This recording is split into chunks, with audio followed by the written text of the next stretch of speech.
it's not. My question is, why do you not want people to know what your ringer sounds like? I don't mind that. It just doesn't. Oh, I thought that you You would. guys are live now. I thought you. No! I like you. I like you just fine. I thought that you would want everybody to hear that terrible ringer that you have. I have. No, that he has. Are you kidding? Why, It's awesome. Why is your ringer terrible? No, my ringer's awesome. He knows Why it. is it terrible? He loves it. Well, you have to hear it. I don't want to spoil it on the off chance that one day it rings so everybody can hear it. Next time we'll set up, so we'll call it right at the beginning. We'll start off. No, he makes the point every time he sits down to There you turn go. it up. There you go. Oh, there you go. You want to do it? There you go. Come on. Text me. It's a text ringer. That's what you're talking The about. text word. So if I text you, it'll make a noise that's annoying to him. No, it's annoying. No, it's Why is awesome. it annoying Perfect. to him? It's perfect. You're so easily triggered. That's the problem. Me easily triggered. Oh my gosh! And there it is. I'm just gonna leave it There we alone. I texted you. Where is it? It doesn't do anything. He has it turned off. Oh, seriously, I did. It's too late now. You missed your chance. All right, All right. So the good news is, hey, we're I'll here. leave it up just in case. Episode 6 of Off the Cuff, and clearly unplanned because Crocker screwed up that whole thing. Well, if you have Ward's phone number, just text him right now. Yeah, maybe somebody will text you. So that's good. And just so you know, if you ever see us looking outside, we have a TV monitor on the wall here, and we can see. So now that we're on Facebook Live, if people comment or leave things, we can see. We can actually see it if they pop up. Now, those of us that actually can't see that far can't actually read the words, but maybe. Well, I can see it pop up, but I can look on my phone. That's right, you can look on the phone. And then I can double check it. So we'll be able to try to track that a little bit. The camera's there. So if people do ask things or say things that are worth responding to, that'll be good. So you guys are not going to be here tomorrow? Oh, I'm going to be here. I just have a meeting tomorrow. So that's why we changed from our regular Wednesday 2 o'clock to I have an executive dean's meeting tomorrow. He's an executive. Wow. Which I can't tell you any details about, then I'd have to kill you. It's that sensitive kind of stuff. It's an executive. It's surprising he hangs out with us. Talks it is true. Yeah. Well, he blesses us. Sometimes, I'm willing to condescend to the masses. Right. Just so that they Speaking of that condescension, so we get lots of interaction last week doing the Facebook Live, more than we were getting on the Google Live or YouTube Live and watching live, doing live. And it was interesting because we discovered Leroy has some very interesting friends. Yes. And I won't name any names or anything. Craig Warren. I'm not going to name it because I can't remember. I'll say his name. It was essentially one guy was very critical of you guys need to pick topics that are interesting to Christians out there that they actually care about. Yeah. So I'm like, okay, we're here to learn. Yeah. And we want feedback. So I'm going to say, well, maybe tell us why you think the show stinks and what better topics you choose from. And so he picks all these topics about the Jews are taking over the world or something like that. And it's like okay, yeah. So everyone's talking about that. Yeah. So good call. So basically, his concern is we don't talk enough about how Jews are terrible human beings. So. Hey, you're not in the camera, are you, Jim? Right. Yes. Okay. It's just the blogging. Gotcha. So I just felt good about it because I was I didn't reply to it, but I wanted to say well, good. Now I feel better. If that's the concern that we're not getting onto those topics, I feel really good about the show topics right now. Absolutely. If we don't make that guy happy, I'm happy actually. It's actually funny. It's actually because those are the two most obscure topics in the world. Nobody's talking. No one's talking about I know. it. Exactly. Nobody's talking about that. So, it's the irony. It made me feel really good though about what we are picking because if he's unhappy with it, then I'm assuming that's a good thing. There's two ways to know if you're doing a good job. Yeah, that's one of them. One of them is by what some people comment and say positive. Other ones is by other people may say it's negative. It's you know what? Then we're doing fine. Yeah, exactly. That's right, Professor Moody. That is totally true. We knew you were at the door. We tried to be quiet. Oh, is that who's at the door? That is him. Commented. No wonder. He knew you were at the door. He was trying to get in. And now he's online. He sees we're on this show. He's like, oh, that's what's going on there. Oh, hi. Yeah. Since you're watching, I told him, I said to him, if we're quiet, whoever it is will go away. And it worked. And you did. And he shows up here. We can't go. Reason number 6 to get rid of the internet. Continue from last time. Well, that is funny. What topics are up this week, boys? Anything good? Oh, by the way, we were at church on Sunday, and Mike Mendoza talked to us about the electric cars, and he made a great point. Oh, the topic we were discussing last week about the self-driving, autonomous cars. That was the whole half of the show and the moral last week. problems that arise with that. Yeah, and moral problems that come up with it. I know Mike had left a bunch of good comments. Good interaction. So you talked about it. So he said, and he actually made a great point. He said, we don't have any problems getting on public transportation and ceding our rights and responsibilities to the person driving the car. And we don't know what their moral system is. We don't know what their moral system is, but we assume that their moral system is something. Yeah, something that would be ours. That would be ours. Theirs is ours. But don't we really just say, hey, we're not really responsible for what happens. You are. Isn't it the same thing? That's interesting, though. I mean, you are ceding your moral obligation to the driver, and therefore not responsible. And the cars, it might be. And if he's bad, if he crashes, and we happen to live through the crash, well, there was I think it was up in Seattle. There was a bus driver was near retirement in some city. I think it was Seattle. He was really near to retirement, and what they had told him, hush hush, was, if you hit somebody, make sure they're dead, because it's easier to deal with someone who's dead than someone who's alive. He hit a grandmother and a granddaughter, and so he backed the bus back over them because they weren't. No kidding. Yeah, because they weren't dead. All right. Well, needless to say, the people in the bus did not respond to that kindly. But no kidding. Yeah, exactly. Of course, they thought he was stopping. Well, he was stopping in order to be able to back up and finish the job. That is insane. Yes, that's just, I don't remember exactly where it was, but that was just an amazing thing. Immoral. Isn't that just the height of immorality? So there are problems with that. There could be some distinctions, though. When we're in the car and we're on a public road and doing public things, that's one thing.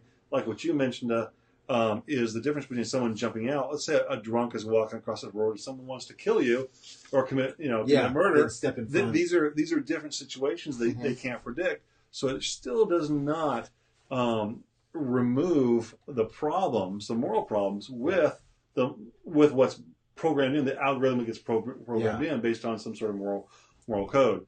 But there is something there to remember about that. So to think about that was Mike said. Yeah, so. It's part of the social contract, though, isn't it? That that we expect people who do jobs to be professional. Mm-hmm. We expect them to be trained and able to operate the equipment that they're supposed to be operating. That's why someone hack some of these vehicles and then cause a problem. And we know, and that's not in the brainwash the driver. Brainwash the driver, but you could actually you could actually take over a bus if someone has a heart attack or has a problem. You could help. But if it's an autonomous vehicle and someone can hack in and take control of that vehicle, and don't think that they can't, because that's exactly what Iran's been doing with our drones. That's exactly right, and they've been landing them and. They got probably a lot more security on those than they would on a. That's exactly right. So that's that. I mean, it's just presenting, and that's one of the things about technology. It just presents more problems. I mean, for all the problems that it solves, it presents more problems for us than we can think about. Let me bring up a related, because the idea that technology brings up extra problems. Okay, because this is a question I had today. I didn't necessarily think I'd know if it would come up or not, but it kind of relates in my head. So therefore, it must be there. Yeah. So there's a news today, and I'm not going to mention the name, but one of these megachurch pastor guys is in trouble. He just retired today after 20 or 42 years leading this megachurch thing, because there's been pressure over the last 4 or 5 years of sexual harassment or whatever that's been going on. These accusations that have come out. And so this was posted by a female professor at you'd know her name if I said it. Well-known, respected professor gal, just like. The one that we've talked about before? Yeah. Well, no, this is somebody whose books we've used in our seminary courses. Yeah.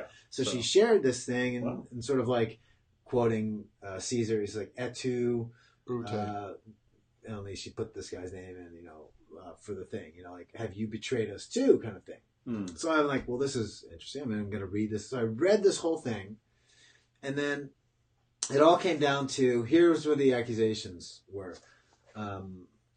there was accusations that some people he hugged in a way that made him feel uncomfortable, like the hug lasted too long, or he invited him to a hotel room, which sounds salacious, but I read all the details and was like, well, it was after conference, he invited me to discuss something.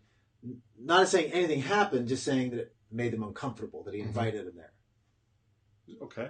I could see a lady being uncomfortable. No, that's fine. Absolutely. But then again, if we're all supposed to be equal, men and women, if a dude invited another dude to his hotel room that wouldn't feel uncomfortable, if we're supposed to treat everybody exactly the same, which is what this guy's premise has been. There's no, he has female pastors on staff. He has their colleagues like the men. So okay. Well, it wasn't like a laity person. No, this was a teaching pastor on his staff. Right. We'd known since they'd known each other since they were teenagers and stuff. Okay. But she said he asked her questions that made her feel uncomfortable, and just those are the essence of the charges. Now the worst one was that he had an ongoing affair, but when the gal was confronted with, the elder people said, hey, we're going to talk to you about this, she recanted, said, no, I lied.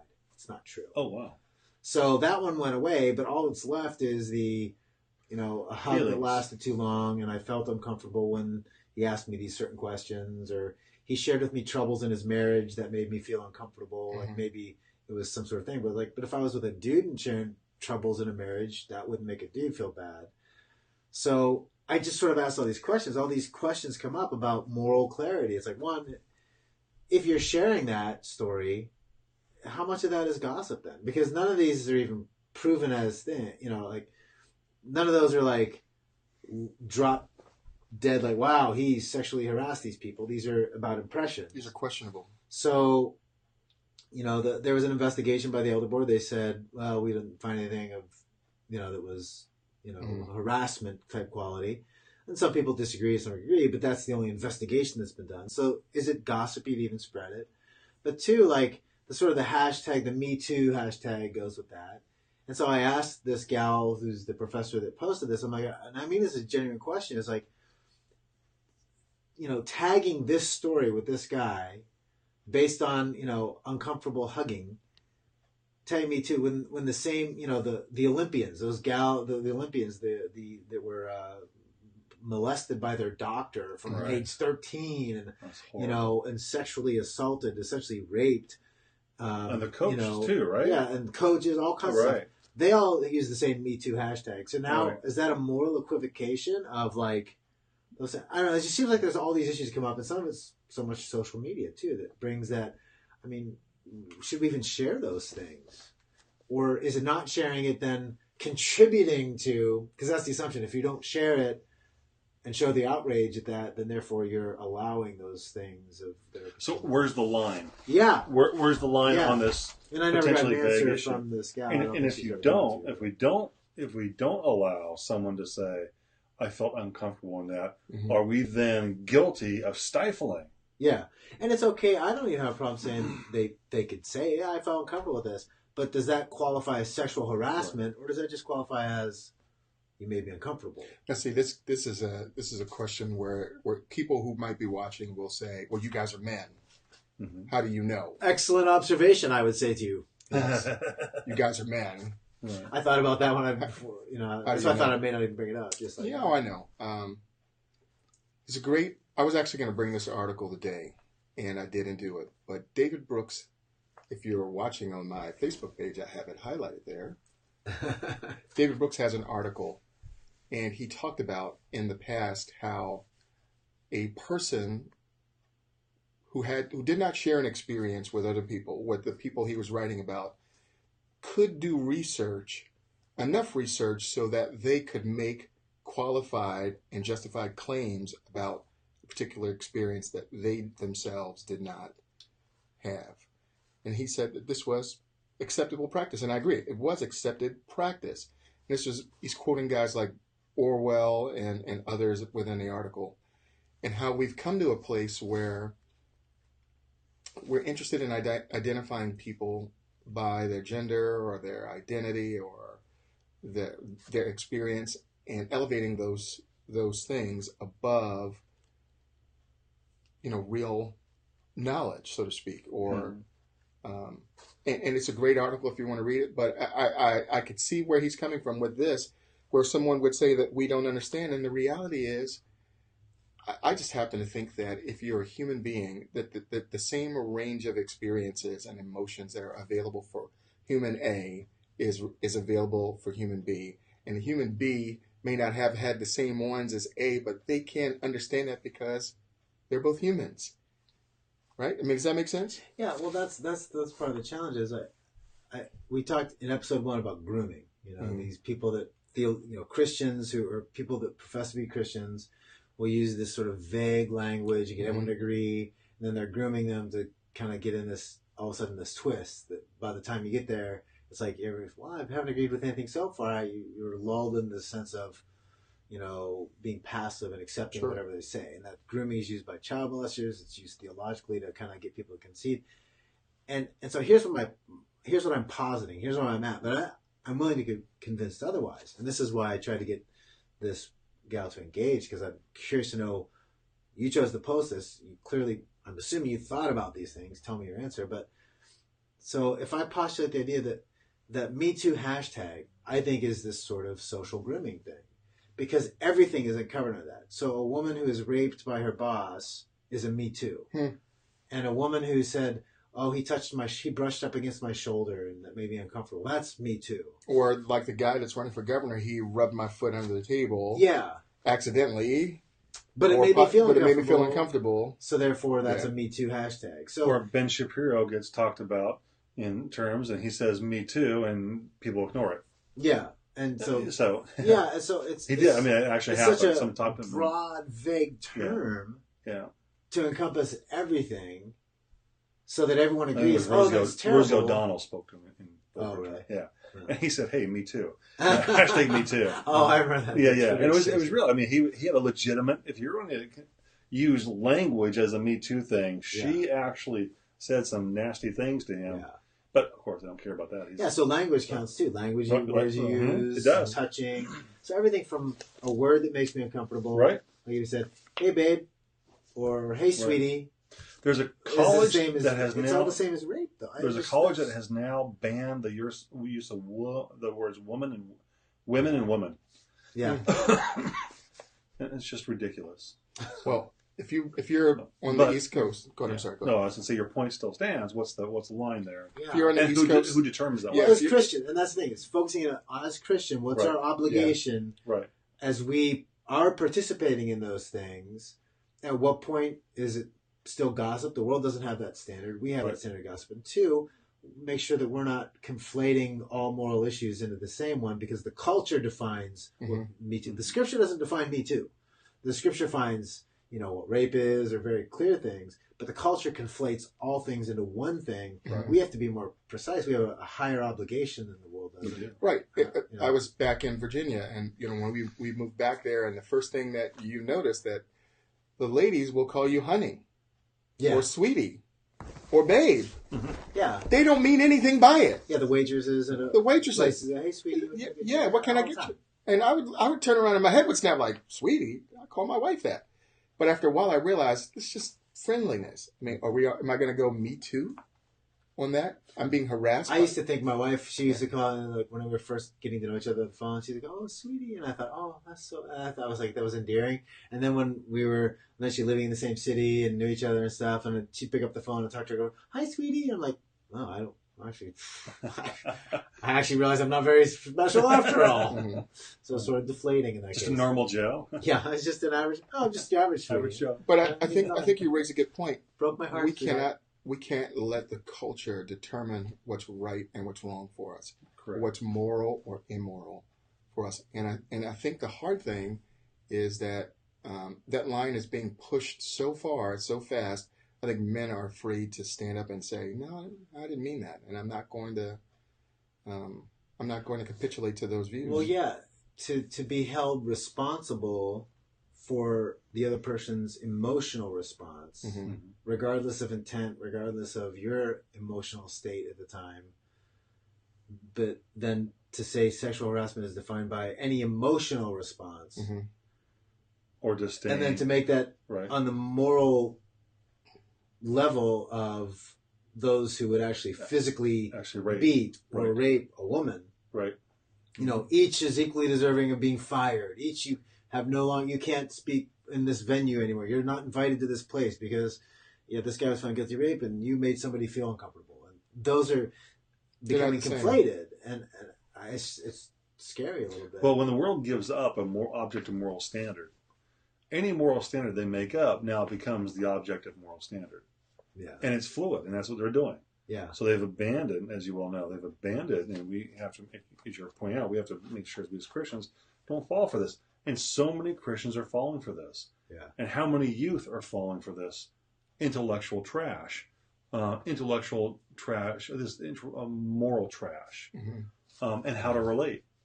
I think if what you're saying is true, then you could say that the Me Too hashtag itself is the objective standard. So anybody that uses that, right? Well, it's the basis for announcing it now.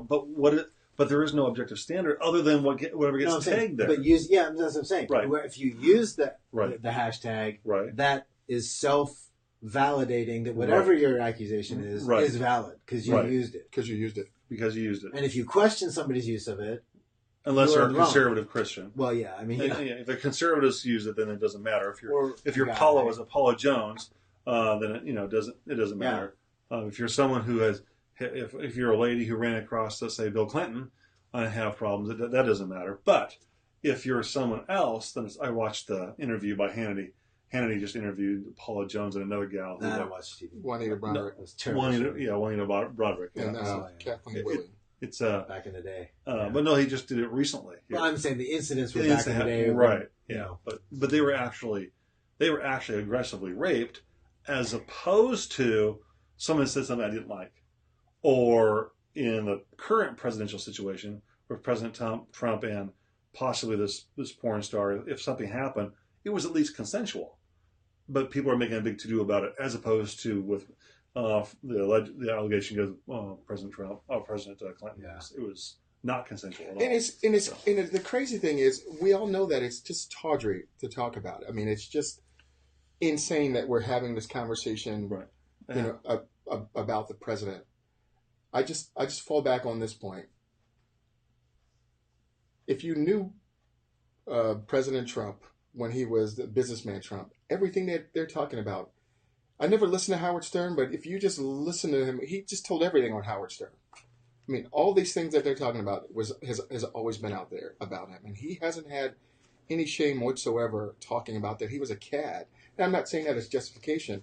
I'm saying that he was a cad. He was a philanderer. He was an adulterer. Oh, yeah. 12 years ago. I mean, now if he's doing that same thing now, I think we have every reason to be angry and every reason to be frustrated. But everybody knew in the fall.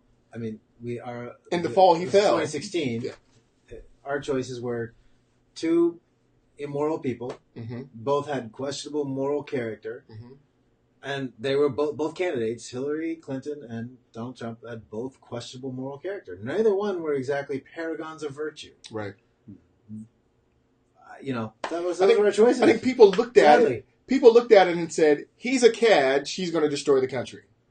I literally think that's how people looked at it. So they both had moral problems. I mean, she attacked the women who came out and said that that I was raped by her husband, and she was in charge of what her campaign then called bimbo eruptions. These women are bimbos. They're trailer trash, and they denigrated them. And she was the lead one in charge of squelching those things. So she's not exactly a paragon of women's rights when it comes to that. There's Trump accused of doing all this stuff, which he's guilty, I'm sure, of most of it. Yeah, I think he's guilty of it all. I don't doubt it. Yeah. I don't doubt it. So then the other issue was, okay, what about policy? What's the difference? And then people made a decision, well, if two basically morally flawed people, who's going to make a policy that I might agree with one way or the other? And somehow that's the fault of evangelicals for choosing one over the other. So here's a good question. If I'm out in the audience and I'm listening to us, the question that comes in my mind is, okay, so if I'm a Christian, how am I supposed to choose in this situation or in the times in which we find ourselves? How am I to think about these things in this time? What is a way forward? That's faithful to the scriptures. Yeah. And I can have some peace of mind about. I mean, I would guess that part of it is, if you look at the rise of evangelicalism as a political movement and the culture war concept as that came up through the 80s and 90s, part of what Christians did was create a Christian subculture. We have our separate music, we have our separate everything. We have Christian music, we have Christian schools, we have Christian. There were always Christian schools, but you know what I mean. It's like developed this subculture and environment of stuff. And the irony is that most people who would criticize Christians, even that under that label, would say, "Oh, that was a mistake to retract our presence from the culture." And so now here we're left with the question: is like, well, how should those that categorize themselves as evangelicals respond to a election where there's two terrible choices? And so people made a choice for Trump in large numbers, in terms of at least white evangelicals did. So now they're criticized for engaging the culture, even in a bad, between two bad choices. But then they're also criticized for disengaging from the culture and creating a subculture. So it's like a no-win proposition from those who would be critics of that, it seems like to me. But I think, that's just my assessment of the problem. It doesn't necessarily answer, but I don't know. As far as how to go about addressing the issue, you mean like voting or whatever? Voting, or just thinking through. I voted for this guy. Should I really feel, terrible about it? Maybe that's a personal decision. I'm just saying, Well, everyone wants people who voted for Trump to feel bad for that, and they just won't get over it and let it go. We got to make sure we don't stoop to or listen to the cacophony of just voices out there that are just crying. We have to learn to train our minds to actually think about the issues. And when it comes to voting, I think virtuous voting or voting virtuously is absolutely essential. Part of my take on the issue, for instance, when voting someone in. So, for instance, we have two candidates. Maybe there's something unimpressive about both. My goal when I vote is I have to remember that when I vote for a person, I'm not voting for that person. I'm not hitching my wagon to that person. There's certain things I expect of that person I hope to have done, but when that person fails, I want to be able to be in a position to go, you know what? That's wrong and that's sin. Yeah. And that's not right. I should be able to do that. If I'm not able to look at a person and how they voted and say if it's or what they do politically is right or wrong, and can't disagree with them, or if I can look at a person, I'm not able to say, you know what, that person was immoral or that person was moral on these issues. If I can't do that, I've approached that person wrong. See, I think that you bring up what's an important issue is that somehow in the culture we've come to this point where voting for somebody is then equal to endorsing everything about them. Their perpetual nature, their and character, eternal everything. Moral responsibility for everything that person ever has done or will do. Right. So if you voted for Trump, you're now responsible for things he did 10 years ago. It's your fault. Right. It's like we've confused the two. And I think partly because what's happened is as we've stripped God from any involvement in the culture, so God doesn't exist, moral standards don't exist. All we're left with is the Marxist political. Politics are the definer of everything. Right. Politics, economics is the deciding line. So you've had to roll morality into politics. They're the same thing. So your vote is your moral choice. Right. Whereas for a Christian, my vote is not a moral choice. My vote is something I give because I live in a country that allows for, I'm a citizen of this country and I'm allowed to, under a constitutional republic, I get a voice and a say in the person that gets to be elected. But that is different from my moral choices that I own responsibility for. Now, I'm not saying the vote isn't a part or a subset of that, but I'm saying it is not the fullness of moral And we choice. can't let someone else define that for us. Yeah, well, we really can't. But because Christians already agree with that definition. That's the point. I know, but the culture and a lot of people are saying, well, if you did this, then what about this? It's like, well, I disagree with that. And it's shocking to them. Well, how can you disagree with that? You voted for him. How can you disagree with that? I can disagree with it because I think it's wrong. It doesn't mean we have to learn to help other people make these distinctions. Yeah. The issue you brought there with the hashtag Me Too, what they're doing is they're trying to obliterate distinctions between things. Yeah. And when there is no distinction, when it all becomes gray, when in fact a lot of it's not gray, but when it all becomes there's no distinctions, it all becomes the same thing.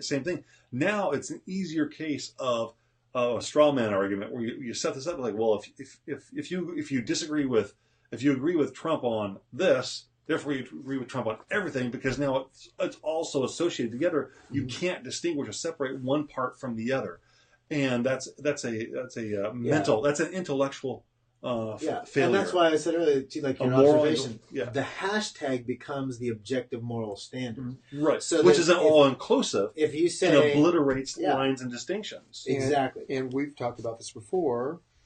This is why thinking through how we approach problems from a political perspective, from an ethical perspective, from an epistemological and then a metaphysical perspective, how it informs that last step. Our metaphysical perspective informs that last thing, which is how we live, how we live together. That's why we had to hang on to the metaphysical, which is God and His Word. And we need to make distinctions for people. Yeah.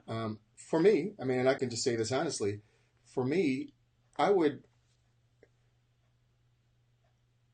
hesitate to say this, but I'm going to say it anyway. I would much rather have a philanderer in office than someone who's going to greenlight killing babies all across the country. I would rather not have a philanderer in office, but if I had to have the two... Which was your choice? Which was my choice. Okay. A philanderer versus a person who is going to make it easy for abortion to take place across the country. I would choose the one over the other 1,000,000 times. A million times. And it's interesting you say that, because right there what you've done is you put a litmus test out. I certainly did. You did, right? And from people who oppose a litmus test, typically their litmus test, and they have one, is well, you shouldn't oppose abortion, and I would choose that one over the other. It's like, wait a minute, you just had your litmus test. So that's even exactly though right. Almost everyone has their own litmus test. They just disagree on what it is. That's exactly right.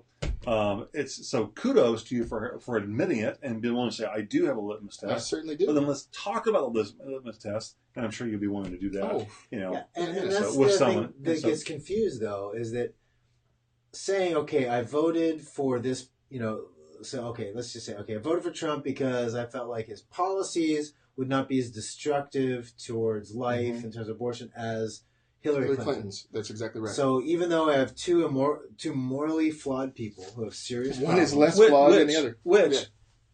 You remove Hillary Clinton and remove Trump, put anybody else up there, and that's still the same. But I'm just saying, it is everybody. Everybody's morally flawed. It's just how flawed. But go ahead. Well, yeah, but both have serious moral flaws. They have exactly. These are the point. Both are equal. I think but it needs to be noted that it doesn't matter who's up there. They're all going to be seriously. They're all going to be morally flawed. But somebody that's not. But again, you can't equivocate. That doesn't mean they're all equally. I'm not saying that. I'm agreeing with you, saying. Yes, don't agree with me anymore. Gee whiz. Wow. I just should make Corey happy. So all right. He says we agree too much. I disagree. Well, the problem is he just doesn't like the unity we have because he's not part of it. I know. He just wishes he could be here. We just don't presuppose everything that we believe. Right? We actually think through our presuppositions. No. I don't think he's watching live, but when he sees that later, I'll get a text from him. Yeah, that was just so low, bro. That was so low. Well, it's okay. You're not here to defend yourself. He doesn't presuppose. It's not. They have a foundation. It's because God chose those presuppositions for him. Well, he had to. It's called. Here you go. Divine determinism. That's what it is. Anyway, so. As I was saying before, you were trying to correct me with something. No. Correct you with what? Agreement? I don't know. Correct me with your agreement. But that'd be a lesson to you. But in this particular case of the fall, we had two, I think, equally morally flawed people. Now, wait a minute. Both had the same problem, I think, women's issue-wise. Trump directly involved with his, affairs and taking advantage of his power and authority to take advantage of women, which seems to be pretty clear. And Hillary, who silenced women who had no power and used her power to take advantage of women who her husband abused, and then she marginalized them. So she's equally culpable in that area of morality. And supports aborting children. Then it comes to other issues. So Right. where is there a distinction? What are the differences? Because on that issue, they're both like get an X for me. Right. Mm-hmm. Right. So then we have all these other issues that come Right. up, and you have to evaluate based on what's there. You know, I mean, Trump, out of what? There was like 16 Republican candidates and Yeah. 2 Right. Democrat ones. Yeah. You know, and of course Sanders was Cheated. eliminated from. Yeah, he was cheated out. He was Anyway, cheated so out really, of the there was nomination. only There was really only one. one Right. because he got colluded against by the Democratic Party. But anyway, so of all those candidates, of the 17 candidates in total, 16 Republicans, 17 if you include Hillary, 18 if you include Bernie. I probably would have had Trump would have been my 16th. And He was. And He was. if there were Hillary was 17, like, he would be 16. I think I would even almost Yeah. taken Bernie Sanders over Hillary. That's how much I disliked, her. He Right. could fear me. And actually, no, I take it back. Trump was probably my 15th. I think only person lower might have been Jeb Bush. I don't know. Yeah. I didn't want to have any more Bushes around. But anyway, the point is he was pretty darn No low on more my Clintons galley. either. Yeah, exactly. You know, he was pretty darn low. But those are the choices you have. And just because you vote somewhere doesn't mean that you have to morally consent or condone what they do. And nor should we. No, right. And so Christians who have voted that may support some of Trump's policies. But I do agree that many are too willing to overlook those moral failures Right. and justify them when we shouldn't. So I don't think defending his policies should become a justification for moral failure. And that's Right. and that's where the problem is because we have people who claim to be, and they are Christians who go on television, and what they do is they try to poo-poo or justify what he's done. And I heard a guy who or actually dismiss or dismiss, minimize. and you can't Downplay. you can't do that. You can't do it. I mean, I told my time. Gotta call sin sin. I know. My argument was I didn't vote for Trump. I didn't vote for Hillary either. Yeah, you were one of the most vocal. I Just was so one of the people most- don't know, Leroy was from the beginning was has been one of the most vocal vocal. anti-Trump Yeah, guys. totally. I think at least months Months. months Oh, battling people about it, and I have no shame about that. But I have to think about it. It reminds me of something that someone said about Lincoln. They said Lincoln wanted a union, and this is something Lincoln wrote a letter to a guy named Horace Greeley, and you can read this letter in the newspaper. He said, "For me, it was about the union. It wasn't. If I could have slavery with the union, I would have the union. If I could have the union without slavery, I would have the union." And a lot of people had problems with that statement. If you listen to Lincoln said in that same article, "I'm personally against slavery." His point is, if you don't have a union, then you're going to have slavery no matter what. So in order to solve the slavery problem, you need to have a union first. You need to solve the union problem first. Yes. My point being, people were looking at this election and they were afraid of what 12 years of liberal policies in the country would do. And they voted for that guy. And I came to this realization late. They voted for that guy because they were afraid of where the country would be with 4 to 8 more years of a liberal. Yeah, what many Christians are very critical of, like others who voted for Trump or like whatever, or just it's like, but ask you, what was the alternative? And I think we forget that there were specific Obama era policies that were defining even the gospel as hate speech. That's exactly right. The military had many policies. I was just discussing it today with some military folks that, under the Obama era administration, chaplains who were Christians in the U.S. military, there were policies based on what the Southern Poverty Law Center had said that even just to say you were a faithful Christian to the Bible was considered hate speech. That's exactly right. And they were actually targeting Christian chaplains in the U.S. military to force them out because they had a determined, established Christian conviction. Sure. Much of that has been at least not extended, not necessarily reversed. Some of it has not been pushed to some of that bureaucracy is still there, but that certainly has been forestalled at least. Mm-hmm. But there's a million things like that honestly would have been much worse. Again, now if you're talking about severely morally flawed person and an upright person, and you've got a different circumstance. It's easier to make maybe the decisions. votes. Maybe Right. there's a different vote Right. last fall. Maybe there's a different way to measure those things. But given the people we had, You can't. You had to make a decision. You have to use those other metrics to make the best decision And I possible. just think people said, I would rather have, it's time to save the country. They were really that desperate. They really wanted to save the country from what they believed would be its destruction. Yeah, and using Trump's moral failures as a way to try to silence them from a legitimate issue that they thought was a political, moral issue itself, like the abortion issues or other issues. In other words, to try to use those as a bully club to say, well, you shouldn't have, that vote was wrong because he's done this bad thing, is again a moral equivocation, because you're trying to say that therefore invalidates any other reason you could have possibly had. Sure. But it's not. But that's not reality. The reality is there's still somebody's going to get put in office. The question is, who was it? Mm-hmm. It's not like it happened in a vacuum. No. And he didn't get there by accident. He did not get there by accident. He did not get to that position by accident. Trust me, I was wishing that he wasn't there. As were many of us. He did not get there by accident. Oh, so that was a trying to think. And you talk about the changing moral standard and where we're at. I just read today too that Walmart today.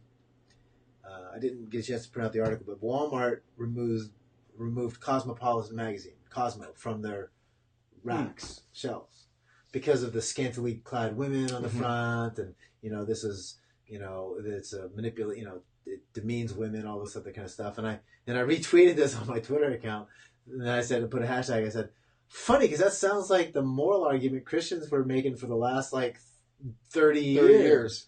That they were silenced because of how foolish they were, and they just weren't open to women's rights, and they were oppressing women by not allowing. You're so like Elizabethan era morality. Sure. So now it's funny that based on a secular, essentially non-religious viewpoint, the same conclusion has now come to after 30, 40 years of experimenting of life without God. I don't know. What do you think? You guys have seen those observed those sort of things. It's an amazing double standard. As long as Walmart says it's bad, it's bad. If Walmart says it's bad, but if other people say it's bad, then it's subjective. With Walmart, if they say it's bad, it's bad. Like if Dick says selling guns to 21 years old is good, and selling guns to 18-year-olds is bad, then it's bad. Yeah. The larger point is not lost on me. I mean, it isn't. I'm just uncomfortable with these companies setting our moral standards. That part exactly I'm uncomfortable with. That comes out. Think about that is everybody needs a source of moral authority. Right. Everybody has a source. Everyone of moral has, yes, authority. exactly. And we want one. We socially and individually, and we need to evaluate that and find out what a proper one would go ahead. Yeah, and no, it's fine. But if we reject God as that source of moral authority, which the culture generally, broadly speaking, has, and even many Christians have done that as well. They have. God is my personal savior, but the moral authority is the culture or politics. So we turn to business now. Right. So when Walmart does that, that becomes the final say on what is morally right or wrong, because big business has now said this is bad, therefore it's bad. So when the moral majority folks were saying, boy, these TV shows that, show women and have them, all these things bad happening is bad. Oh, you Christians are terrible. Now we say, these TV shows are bad, or that magazine's bad because it's taking advantage of women. Oh, okay. It's the same conclusion. But Christianity's lost its voice. There's no moral, we have no voice here. And that's part of what you're saying. There is no voice from Christians. But people still want a voice. It's very interesting, yes. It's even very though they interesting. deny that they need one. Right. Yeah. Do you think that this was the trade-off in Christians really taking a stance in the 80s in politics? Do you think that this was the trade-off? What I'm getting at is when Christians began to really ramp up their political involvement in the 80s. And I've read a book by a guy named James Davison Hunter, and it's called To Change the World. And he goes into great detail about how Christians, he lambasts the Christian moral majority in the 80s because they were not forward-thinking enough to see that once you step in the arena of politics, you now become a target. Yeah, I think the failure of that, Francis Schaeffer talked about, because he was one of those evangelical voices that was leading the church to engage in the culture and connect. Ward's on a private. I know, Ward, he doesn't care that we're having a conversation. No, don't worry, Ward. I'm sorry we're distracting you. If it updated or not, if there was something. Oh, okay. But that's all. He a little trust here. I think he came later. You get trust is earned, not given. But you know what I'm saying.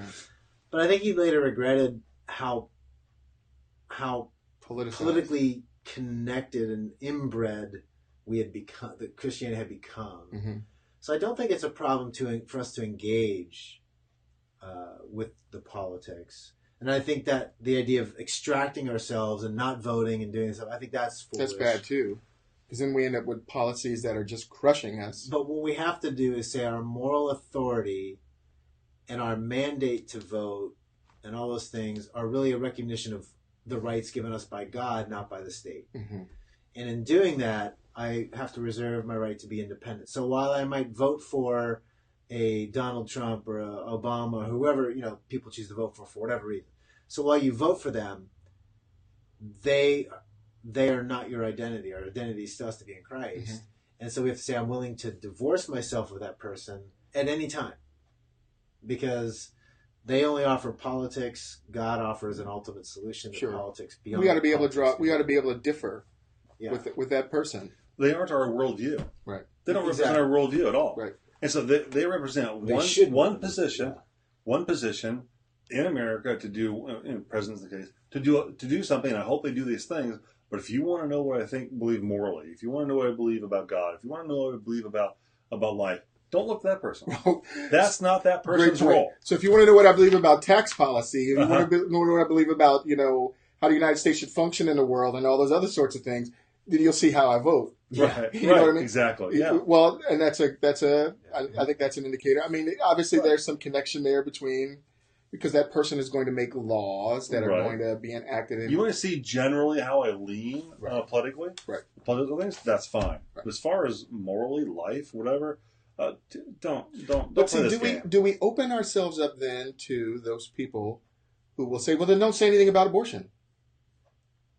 Because that's largely a political problem, right? See, no, it's a moral problem. It's a moral problem. No, what I'm getting at is, I understand that. What I'm saying is, in our country, that's a political issue. But see, that's the problem that I pointed back earlier, is what happened is you removed any foundation from God, both institutionally, as our institutions, and individually. Then the foundation became the state for all moral choices. So it's a very Marxist, Leninist concept of the paradigm. Are you calling me a Mark? No, I'm kidding. Yeah, exactly. You are. No. But the framework through which we view everything is politics. Politics is the benchmark for everything. So what their idea is, yes, it's morality becomes a subset of politics. In the current way it is. Rather than the determining of our politics. Yes, exactly. As opposed to, for the Christian, our moral ethical system should override our politics, and politics should be a subset of that. But we've reversed or be a fruition of it. Yeah, it flows out of it. But it falls underneath it. Right, exactly. It falls underneath that moral ethical framework. It's a result from it. Politics kind of flows out of that. But now what it is politics is here, and my morality flows out of that. Correct. So therefore, if I vote for Republicans, whatever the Republicans do define my moral stance. Supposedly, right. Well, that's what's happening. Right. I mean, it shouldn't, but is what's happening. If I vote for the Democrat. And so I had, youth kids years ago that were upset with their parents because they were staunch Republicans. And I wrote a blog article years ago called From Moral Majority to Messianic Minority. And it was about, we changed, the Christians align themselves with, the Pat Robertsons and the Jerry Falwells, the moral majority, and the Republicans. And in response, I think younger generations saw the failure of aligning our faith with a political party, but reacting against it, they just aligned with the other party. They didn't actually correct the error that was made. Right. So they went from the moral majority to Obama, who was the messianic minority, the savior of us all. And there you go, wordsmithing again. Wordsmithing, I like it. I like that. Messianic, moral majority, messianic minority. Pretty catchy, huh? I like it. But that's all we did. We replaced one party with the other party, but didn't solve the actual problem where we're still making politics the absolute highest authority. Because politics is the place of power. Yes. And it's all about. And it's about power, control, manipulation. And that's why those that say, well, abortion, you don't have a right to speak because that's a political issue. No, it's a moral issue. Right. It's for them, it's a political issue that has moral implications. Yeah, exactly. And politically, I do have a right to speak. So thank you very much. Exactly. Yes. That's for now. I remember talking to a gal one time. I was working, and she goes, "You used to have a job?" I used to have a job. I asked her, what she did. She had interned with the ACLU. Okay, very. That's the American Civil Liberties Union. Yes. For those just tuning in. Right.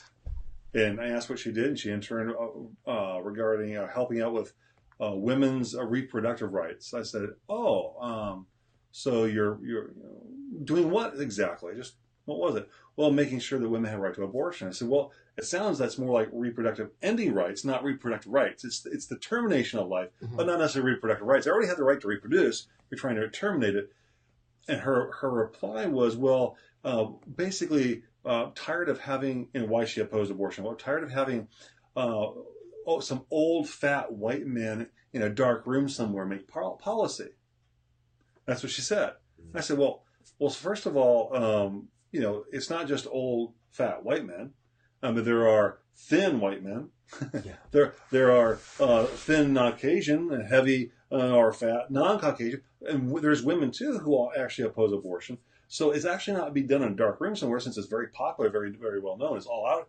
I go, what are you talking about? She had no response at all. Anyway, so it's just ridiculous because they wanted to shut down conversation, say you don't have a right. That's just not the case. I think it was Elena Kagan, the Supreme Court justice now in the Supreme Court. I read a quote.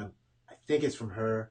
I know it's one of the justices. This is the one with the wise Latina. She just says, I think she has a quote that she's talking about, and I could be wrong, somebody welcome to correct me, but the quote is accurate, where she's saying she refers to the abortion as the completing the pregnancy. As if that is the ultimate purpose of the pregnancy, is to terminate. In other words, that's the completion. The completion of pregnancy isn't the birth of a child. The completion of it is getting it out of you. Just as long as it ends. Right. Even if it's dead. Getting the child out. But that ties into this gal's mentality. Maybe think of that, because that ties into the mentality you're seeing there. Is like, well, I'm fighting my reproductive rights. Well, you're not actually fighting for the right to reproduce. You're fighting for the right not to reproduce. Or to terminate. Actually terminate, yeah. Exactly. Let's not use the word terminate. Let's say kill. Kill. Well, exactly right. Yeah.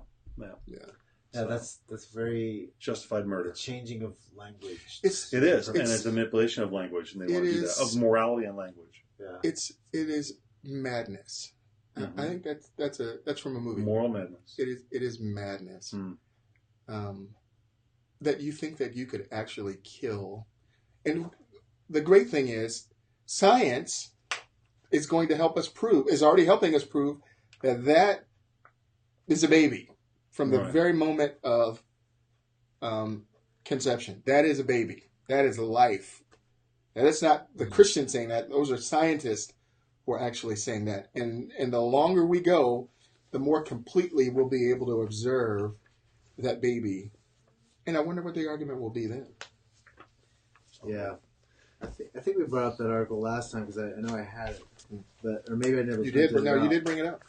The gal who said, we got to stop hiding behind. She's a pro-abortion gal. Yeah. That I bring that up. Like her quote. The title of her article is essentially, "Hey, we need to stop hiding behind the science. This isn't a science issue." She's like, "Look, we concede it's a life, but that doesn't matter issue, right? Because life is only secondary to a woman's rights.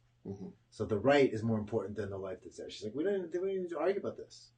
Right. That was, and this is from 10 years ago, 15 years ago. He's talking about that. So that's exactly the challenge. And I just realized something too. As we're coming to a close of this show, Did you start us on a discussion? Yeah. Weren't you supposed to bring some stats? I do have stats. Do you have stats? Well, now we're not going to have time for them again. No, that's okay. I'll have to put it off on another show. Next show.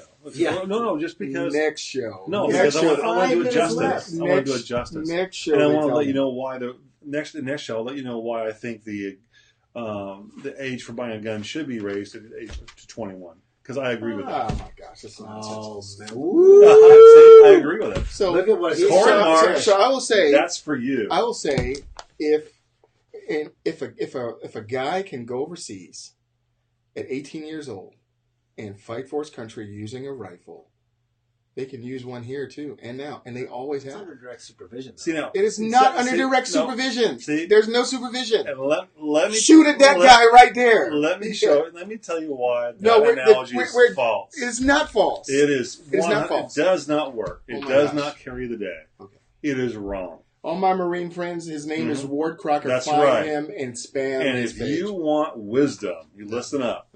Now, first of all, one reason why raising the age to 21. Why I agree, just so you know, it's a slap in the American face, is what it is. Just so you know, but I do. So you agree that Americans should be slapped in the face? Over this issue, absolutely. What I'm talking about, yes. But hold on, I do agree. So you're anti-American. There you go. So it's a slap in the face, and you'll see why here in a minute. But I do believe that the age should be raised to 21 to buy a gun. Now, notice you said if an 18-year-old can have a gun and go over. Well, first of all, the argument is not, can an 18-year-old own a gun? Yes, an 18-year-old can own a gun, and I'll get to that in a minute. You mean the dads give him a gun?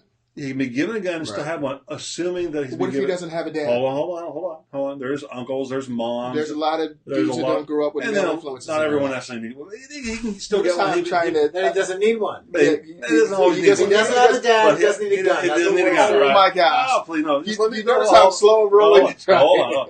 They can still own guns. Okay. But the issue about going in the military is completely different because going into the military, the person is volunteering their life. And they're going into an area where they can't just go Rambo on somebody. Hold on. You are in trouble now. You just no, because I got something for him. Oh, you just put that. I got something for him. You will. But they can go in. They can go in. They can volunteer. They can volunteer. This right in your face. I said, hold on.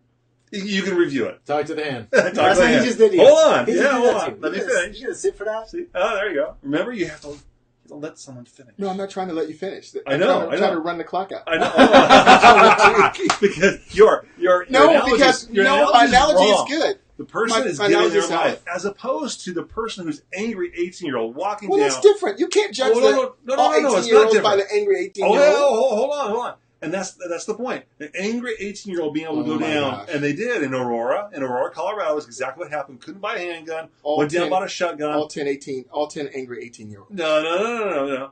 Here, but the problem is this: they're not being raised responsibly, and that's why it should be raised. The age should be raised 21 because, and this is what a slap is. They're not being raised to be men. That's a fair point. Our country is raising them to be emotional wimps. That's a fair point. And angry and embrace their anger, and now they can go down and get armed at 18. No, they can own a gun if they're given a gun under parental supervision, being raised or trained to be able to.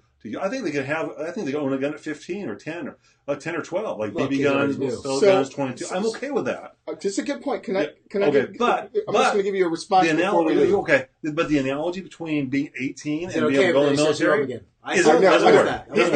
Here's the problem. Here's a problem with that argument. What's that? You're discriminating against those kids who grow up in healthy families, and you're saying that because they have a mom and dad, they deserve to be able to have rights. The kids who don't have a mom and dad. I said that all can have one as long as they're given to it in a responsible situation. They have uncles. They have aunts. I think that's a high hurdle. They have friends. That's a high. So the friends could get them guns. Are you telling me that all of them come from homes that are wonderful and they all have? I'm not making that argument. That is not my argument. That is not my argument. Yeah.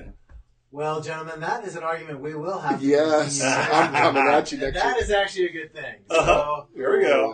That's for you, Corey. I have been waiting for that to come up. I have been waiting 2 weeks for that to come up. Wait till the fight starts next week. Go. We're with a fight. when we go live, you're actually going to come on, and it's going to be like we'll be fighting. No, we have boxing gloves. like the cartoon, the Bugs Bunny, the whirlwind will be going on. Right. All right, so we'll be back hopefully next week, normal time. Wednesday, 2 o'clock. 2 o'clock. Pacific time. I will be destroying Ward.